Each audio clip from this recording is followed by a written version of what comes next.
नमस्कार जोहार, मैं राजू और आप देख रहे हैं 24 झारखंड न्यूज। चलिए जानते हैं झारखंड की सुबह से लेकर शाम तक की तमाम बड़ी खबरों को।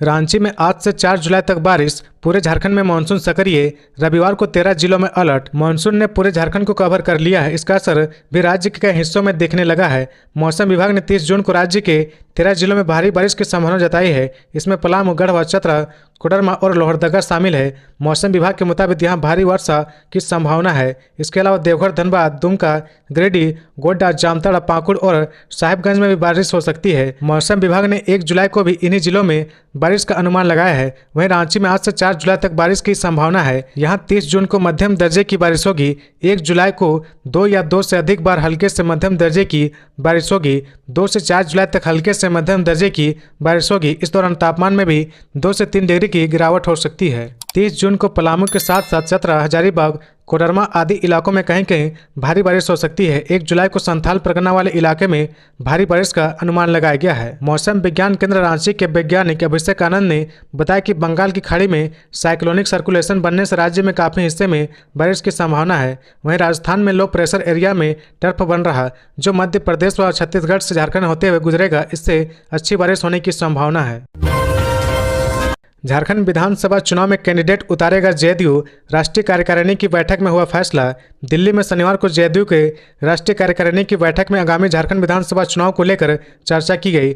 बैठक के दौरान नीतीश कुमार ने गर्मजोशी से पार्टी के सभी नेताओं का स्वागत किया। इस दौरान लोकसभा चुनाव में अपने प्रदर्शन को लेकर पार्टी के नेता काफी उत्साहित दिखे। पार्टी ने झारखंड विधानसभा के चुनाव में भी कैंडिडेट उतारने का फैसला किया है। बैठक में प्रस्ताव लाया कि आगामी झारखंड चुनाव भी जदयू मजबूती से लड़ेगी। कहा गया कि झारखंड में पहले भी जदयू के उम्मीदवार उतारे हैं और जीते भी हैं। जदयू ने इस बैठक में प्रस्ताव लाया कि आगामी झारखंड चुनाव भी जदयू मजबूती से लड़ेगी। झारखंड की उन सीटों को चिन्हित करने की बात कही गई जहाँ प्रत्याशी उतारने की संभावना सबसे ज्यादा है। उसके बाद रणनीति बनाकर आगे तैयारी में जुटने की बात कही गई। वहीं लोकसभा चुनाव परिणाम आने के बाद तीसरी बार बनी नरेंद्र मोदी सरकार में जदयू की अहम भूमिका बताई गई। एनडीए की जीत के लिए प्रधानमंत्री नरेंद्र मोदी को बधाई दी गई। जदयू की बैठक में कई प्रस्तावों पर चर्चा हुई। पहला, नीतीश कुमार के नेतृत्व में 2025 का चुनाव लड़ने का प्रस्ताव। दूसरा, झारखंड विधानसभा चुनाव में प्रत्याशी उतारने का प्रस्ताव। तीसरा, बढ़े हुए आरक्षण को लेकर प्रस्ताव। चौथा, नवी अनुसूची में शामिल करने की मांग।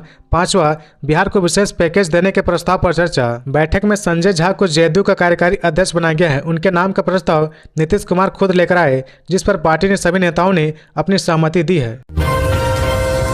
6 महीने से खाद्यान्न न उठाने वाले राशन कार्ड रद्द होंगे। जिले में गुलाबी और हरे राशन कार्ड धारियों द्वारा 6 महीने से खाद्यान्न न उठाने पर राशन कार्ड रद्द किया जाएगा। उपायुक्त राहुल कुमार सिन्हा ने शुक्रवार को खाद्य आपूर्ति से संबंधित बैठक के दौरान इस संबंध में निर्देश दिए हैं। समराला स्थित उपायुक्त सभागार में आयोजित बैठक में मई और जून के लिए NFSA योजना के तहत जुलाई और अगस्त 2023 के लिए JSFSS योजना अंतर्गत खाद्यान्न की डोर स्टेप डिलीवरी, लिफ्टिंग और खाद्यान्नों की स्थिति, अक्टूबर से दिसंबर 2023 के लिए नमक, चीनी और अप्रैल 2023 में चना दाल के उठाव और वितरण की स्थिति, द्वितीय छमाही हेतु सोना, सोवरन, धोती, साड़ी वितरण योजना की स्थिति और पेट्रोल पर सब्सिडी देने के लिए CM सपोर्ट की स्थिति की समीक्षा की गई।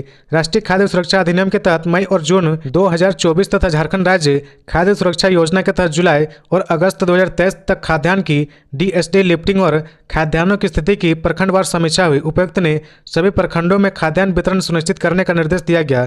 जिला आपूर्ति पदाधिकारी को उपायुक्त ने खाद्यान्न वितरण में अनियमितता बरतने वाले जन वितरण प्रणाली दुकानदारों के विरुद्ध जांच कर नियमानुसार कार्रवाई करने को कहा। कम खाद्यान्न वितरण पर DSO ने बताया कि कई राशन कार्डधारी राशन का उठाव नहीं कर रहे। इस पर उपायुक्त द्वारा 6 महीने से खाद्यान्न का उठाव नहीं करने वाले कार्डधारियों का राशन कार्ड रद्द करने का निर्देश दिया गया है। उन्होंने कहा कि ऐसे कार्डधारियों के कार्ड की डिलीशन का प्रोसेस रेगुलर रखें। उन्होंने कहा कि जिन प्रखंडों में नमक का वितरण नहीं किया गया है, वहां के जन वितरण प्रणाली दुकानदारों को भी शोकेज करे। खबरों में आगे बढ़ने से पहले अगर अभी तक आपने इस चैनल को सब्सक्राइब नहीं किया तो प्लीज सब्सक्राइब कर ले, जिससे झारखंड की हर छोटी सी बड़ी खबर की अपडेट आप तक पहुंचता रहे। जेल से बाहर आने के बाद पहली बार समर्थकों के बीच आई हेमंत सोरेन। का सुनियोजित तरीके से मुझे जेल में रखा गया। जमीन घोटाले से जुड़े एक मामले में ईडी की कार्रवाई की वजह से करीब 5 महीने की कारावास के बाद जमानत पर छूटे हेमंत सोरेन के आवास पर समर्थकों की भीड़ लगी हुई है। ढोल नगाड़े तीर धनुष लेकर अपने नेता के स्वागत के लिए कांके रोड स्थित हेमंत सोरेन आवास पहुंचे कार्यकर्ता नृत्य, संगीत और हेमंत सोरेन जिंदाबाद के नारे लगाते रहे। इसी बीच कांके स्थित हेमंत सोरेन के आवास के बाहर वाले गेट पर बने मंच से पत्नी कल्पना सोरेन के साथ पूर्व मुख्यमंत्री हेमंत सोरेन ने मंच से कार्यकर्ताओं को संबोधित किया। इस मंच पर आते ही उन्होंने सीधा हमला भाजपा पर किया। हेमंत सोरेन ने कहा कि उन्हें साजिश रचकर जेल भेजा गया था। हेमंत सोरेन ने कहा कि जमानत के आदेश में माननीय उच्च न्यायालय ने जो लिखा है उसे देश और राज्य के लोग पढ़ रहे हैं। हेमंत सोरेन ने कहा कि उन्होंने राज्य के तेज विकास, आदिवासी, मूलवासी, पिछड़े, दलितों, महिलाओं के विकास के लिए जब काम करना शुरू किया तो साजिश रचकर मुझे जेल में भेज दिया गया। उन्होंने कहा कि अगर मुझे जेल में नहीं भेजा गया होता तो पिछले 5 महीने में राज्य विकास में और आगे होता। हम विकास की गति को तेज कर रहे थे। हेमंत सोरेन ने कहा कि जानकारी मिल रही कि समय से पहले राज्य में विधानसभा चुनाव की तैयारी की जा रही। मेरी चुनौती भारतीय जनता पार्टी को है। जब भी चुनाव होगा भाजपा के राज्य में सब पूरा साफ होना तय है। इसके साथ ही हेमंत सोरेन ने असम के सीएम और भाजपा के विधानसभा चुनाव से प्रभारी हेमंत बिस्वा शर्मा के झारखंड दौरे पर भी कटाक्ष किया है। उन्होंने कहा कि झारखंड में बहुत सारे पर्यटक स्थल है, उसका आनंद उठाएं और अपने राज्य चले जाएं। यहाँ भाजपा का चुनाव में सफाया तय है। जेल में गुजारे दिनों को याद करते हुए हेमंत सोरेन ने कहा कि छोटे छोटे अपराधों में लोग लंबे दिनों से जेल में बंद है। यह मैंने जेल में देखा है। देश और राज्य में ऐसा बड़ा बदलाव होगा जहां गरीब गुर्गों की आवाज सुनी जाएगी। अपने संबोधन के दौरान अपने समर्थकों और पार्टी कार्यकर्ताओं की ओर से अब तक मिले सहयोग और समर्थन के लिए धन्यवाद किया। नीट पेपर लीक मामले में हजारीबाग से जलालुद्दीन को सीबीआई ने किया गिरफ्तार। नीट पेपर लीक मामले में केंद्रीय अन्वेषण ब्यूरो सीबीआई की तबाड़तोड़ कार्रवाई जारी है। शनिवार को सीबीआई की टीम ने झारखंड के हजारीबाग से एक और को गिरफ्तार किया है। उसे शुक्रवार को ही पुलिस ने हिरासत में लेकर पूछताछ कर रही थी। नीट पेपर लीक केस में सीबीआई की ओर से झारखंड से की गई यह तीसरी गिरफ्तारी है। गिरफ्तार किए गए शख्स का नाम जलालुद्दीन है। इसके पहले सीबीआई की टीम ने हजारीबाग स्थित ओएसएस स्कूल के प्रिंसिपल और वाइस प्रिंसिपल को गिरफ्तार किया था। 2 लोग पटना से भी गिरफ्तार किए जा चुके हैं। नीट पेपर लीक के तार देश के अलग अलग हिस्सों से जुड़े हुए हैं। सीबीआई की टीम झारखंड, बिहार के साथ साथ गुजरात में भी जांच कर रही है। ओएसएस स्कूल के प्रिंसिपल एहसानुल हक और वाइस प्रिंसिपल इम्तियाज आलम का शनिवार को मेडिकल कराया गया। सीबीआई के सूत्रों के मुताबिक हजारीबाग के स्थानीय शख्स का भी मेडिकल कराया जाएगा। इम्तियाज आलम नीट के इम्तिहान के लिए सिटी कोऑर्डिनेटर भी थे। प्रिंसिपल और वाइस प्रिंसिपल को शुक्रवार को सीबीआई ने गिरफ्तार किया था। इसके साथ ही एक स्थानीय शख्स को भी हिरासत में लेकर पूछताछ की जा रही, उसे आज गिरफ्तार कर लिया गया। NEET UG 2024 paper leak case में सीबीआई की टीम ने शुक्रवार को हजारीबाग जिले के चरही स्थित सीसीएल गेस्ट हाउस में 6 लोगों से पूछताछ की। शाम 4 बजे 2 अलग अलग कार में 3 लोगों को अपने साथ पटना ले गई। जिन लोगों को सीबीआई की टीम पटना ले गई उसमें एनटीए के सिटी कोऑर्डिनेटर और सेंटर के केंद्र अधीक्षक और एक शख्स शामिल है। रांची स्टेशन पर प्लेटफॉर्म और ट्रेन के बीच में गिरी युवती। रांची रेलवे स्टेशन पर एक युवती चलती ट्रेन में चढ़ने के दौरान रेलगाड़ी और प्लेटफॉर्म के बीच में गिर गई। युवती धनबाद अल्प पूजा एक्सप्रेस ट्रेन जब चल पड़ी थी तब उसमें चढ़ने की कोशिश कर रही थी। कुछ दूर तक दौड़ लगाने के बाद ट्रेन पर चढ़ने के लिए छलांग लगाई, लेकिन वह चढ़ नहीं पाई। युवती ट्रेन से गिर गई। देखते ही देखते वह चलती ट्रेन और प्लेटफॉर्म के बीच में गिर गई। वहां मौजूद आरपीएफ के जवानों ने तुरंत गार्ड को इसकी सूचना दी। गार्ड ने ड्राइवर के साथ समन्वय बनाते हुए ट्रेन को स्टेशन पर ही रुकवा दिया। इसके बाद ट्रेन से नीचे गिरी युवती को उसमें से बाहर निकाला गया। शुक्रवार को शाम करीब 4 बजे रांची रेलवे स्टेशन पर यह घटना हुई। जैसे युवती ट्रेन से नीचे गिरी, ऑपरेशन सेवा के तहत आरपीएफ के कर्मचारी तत्काल उसकी मदद के लिए पहुंच गए। आरपीएफ के कर्मचारियों ने ट्रेन और प्लेटफॉर्म के बीच रेलवे लाइन के किनारे गिरी युवती को किसी तरह खींचकर बाहर निकाला। आरपीएफ के कर्मचारियों ने तत्काल इसकी सूचना स्टेशन मास्टर को दी। स्टेशन मास्टर की पहल पर रेलवे के डॉक्टरों ने युवती का प्राथमिक उपचार किया। डॉक्टरों ने कहा कि उसके पैरों में मामूली खरोंचे आई है, किसी तरह की कोई गंभीर चोट नहीं लगी है। चिंता की भी बात नहीं है। इस बीच युवती के पिता को इस घटना की सूचना दे दी गई। ड्यूटी के दौरान उग्रवादी हिंसा में शहीद होने वाले पुलिसकर्मियों को आश्रितों को मिलेगा 60 लाख का मुआवजा। मुख्यमंत्री चंपई सोरेन की अध्यक्षता में शुक्रवार को कैबिनेट की बैठक में 38 प्रस्तावों को स्वीकृति दी गई है। झारखंड में 6ठा वेतनमान पा रहे पुनरीक्षित कर्मचारियों को बढ़ा हुआ महंगाई भत्ता देने की स्वीकृति दी गई है। ड्यूटी के दौरान उग्रवादी हिंसा में शहीद होने वाले पुलिसकर्मियों और केंद्रीय सेवा के पुलिसकर्मियों को विशेष मुआवजा दिया जाएगा। मुठभेड़ के दौरान मौत होने पर 60 लाख रुपये और जख्मी होने पर इलाज का संपूर्ण खर्च दिया जाएगा। इसके अलावा शहीद के बच्चों को पढ़ाई के लिए 5 लाख रुपए और 100 को एक स्थान से दूसरे स्थान पर ले जाने के लिए 50,000 रुपए दिए जाएंगे। रोड एक्सीडेंट में मृत्यु होने पर 35 लाख और बच्चे की पढ़ाई का सारा खर्च दिया जाएगा। सांप काटने या मलेरिया से मौत पर 35 लाख रुपए तक दिए जाएंगे। उग्रवादी या आतंकवादी हिंसा पर सामान्य नागरिकों की मौत होने पर उनके आश्रितों को अनुग्रह, अनुदान और अनुकंपा नियुक्ति के संबंध में प्रस्तुत गाइडलाइन बनाई गई है। पुराने मामले में भी इसके तहत निष्पादन किया जाएगा।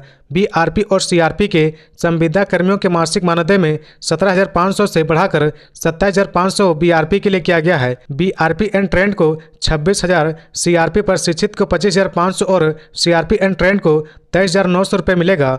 मानदेय वृद्धि हर साल 3% होगी। झारखंड बिजली वितरण निगम लिमिटेड के घरेलू उपभोक्ताओं को 125 यूनिट बिजली के स्थान पर अब 200 यूनिट बिजली मुक्त देने की स्वीकृति दी गई है। इसका लाभ 35 से 40 लाख उपभोक्ताओं को मिलेगा। अतिरिक्त प्रतिमाह वित्तीय बोझ 21.7 करोड़ रुपए आएगा। मुख्यमंत्री अबुआ स्वास्थ्य योजना शुरू की जाएगी। राज्य में अभी 33,40,000 से अधिक लोगों के 5 लाख का बीमा कवर किया जा रहा, अब इसे बढ़ाकर 15 लाख रुपए कर दिया गया है। इसके लिए राशन कार्डधारी होना अनिवार्य है। आयुष्मान योजना के अलग से 5 लाख रुपए का बीमा अलग से मिल रहा, इसका लाभ 28 लाख लोगों को दिया जा रहा। जगन्नाथपुर थाना के 2 सब इंस्पेक्टर समेत 7 पुलिसकर्मी सस्पेंड, एसएसपी ने इस मामले में की कार्रवाई। जगन्नाथपुर थाना क्षेत्र के बिरसा चौक के पास स्थित डीपी ज्वेलर्स में अपराधियों ने शुक्रवार को भीषण लूट की घटना को अंजाम दिया था। साथ ही लूट के दौरान अपराधियों ने दुकान के मालिक ओम वर्मा को गोली भी मारी थी। इस घटना पर एसएसपी चंदन कुमार सिन्हा ने एक्शन लिया है। चंदन कुमार सिन्हा ने कार्य में लापरवाही बरतने वाले जगन्नाथपुर थाना के 2 सब इंस्पेक्टर पंकज कुमार और शैलेंद्र सिंह समेत 7 पुलिसकर्मियों को सस्पेंड कर दिया है। इसमें एक वायरलेस पुलिसकर्मी, इसके अलावा बाकी जमादार और सिपाही स्तर का पुलिसकर्मी शामिल है। गौरतलब है कि बीते दिन जगन्नाथपुर थाना क्षेत्र के बिरसा चौक के पास स्थित डीपी ज्वेलर्स में अपराधियों ने 1 करोड़ 40 लाख रुपए के जेवरात और 3 लाख रुपए नगद लूट कर फरार हो गए थे। इस दौरान जेवर दुकान के मालिक ओम वर्मा को लूट के दौरान अपराधियों ने गोली मार दी थी।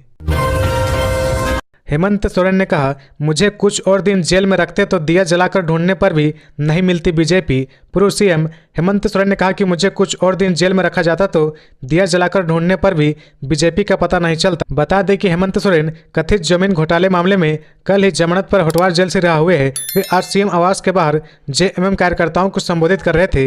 हेमंत ने बीजेपी को चुनौती देते हुए आगे कहा कि कल विधानसभा चुनाव की घोषणा करे, परसों झारखंड से बीजेपी का सफाया हो जाएगा। हेमंत सोरेन ने आगे कहा कि कोरोना वैक्सीन का घोटाला, नीट घोटाला, दिल्ली में एयरपोर्ट टर्मिनल का गिरना, देश में हो रही ट्रेन दुर्घटनाएं महज संयोग नहीं, ये सब दरअसल बीजेपी के पाप का घड़ा फूटने के संकेत है।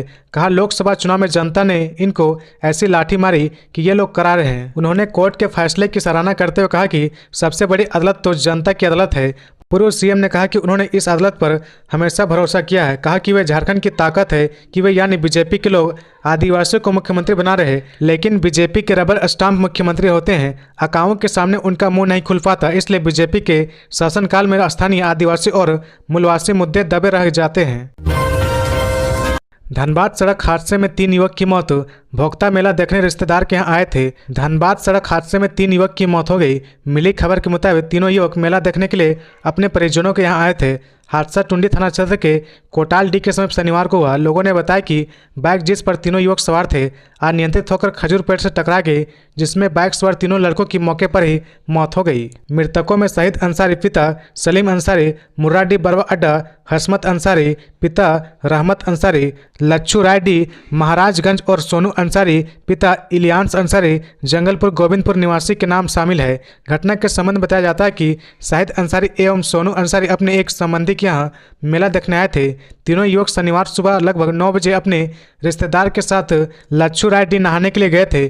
तीनों युवक बाइक पर सवार होकर जोरिया जा रहे थे, तभी बाइक अचानक कोटालडी के समीप अनियंत्रित हो गया। इसी बीच बाइक ने खजूर पेड़ में जोरदार टक्कर मार दी। इससे मौके पर ही तीनों युवक की मौत हो गई। रणफरण में परिजनों एवं ग्रामीणों ने तीनों युवक को एम्बुलेंस से SNMMCH धनबाद पहुंचाया है, जहां डॉक्टरों ने तीनों को मृत घोषित कर दिया। इधर घटना को लेकर परिजनों की चीख पुकार से माहौल गमगीन हो गया है। घटना को लेकर टुंडी थाना प्रभारी असीम कमल टोपनो ने बताया कि घटना काफी दुखद है। शव को पोस्टमार्टम के बाद परिजनों को सौंप दिया जाएगा। पेशेवर ड्रग माफिया को अब 1 साल तक रहना होगा जेल में, पुलिस करेगी पीआईटी एनडीपीएस के तहत कार्रवाई। राजधानी रांची में ड्रग्स तस्करों की बेचैनी बढ़ने वाली है। रांची पुलिस पेशेवर ड्रग्स माफियाओं के खिलाफ बड़ी कार्रवाई करने की तैयारी में है। इसके तहत ऐसे ड्रग्स माफियाओं के खिलाफ पीआईटी एनडीपीएस के तहत कार्रवाई की जाएगी। उन्हें 1 साल तक जेल की सलाखों के पीछे रहना होगा। रांची पुलिस वैसे पेशेवर ड्रग्स माफियाओं के खिलाफ PIT NDPS narcotic drugs and psychotropic substance इसिलिट ट्रैफिक प्रिवेंशन एक्ट 1988 के तहत कार्रवाई करेगी। बता दें कि रांची में ड्रग्स माफियाओं के खिलाफ इस तरह की कार्रवाई पहली बार होने जा रही। पुलिस पहले सिर्फ ड्रग्स माफियाओं को जेल भेजकर औपचारिकता निभाती थी। रांची के एसपी चंदन कुमार सिन्हा ने बताया कि 3 महीने के अंदर पुलिस की टीम ने ड्रग्स के खिलाफ बड़ा अभियान चलाकर 180 ड्रग्स तस्करों को गिरफ्तार कर जेल भेजा है। पुलिस ने भारी मात्रा में अफीम, ब्राउन शुगर, डोडा समेत अन्य ड्रग्स भी बरामद किया है।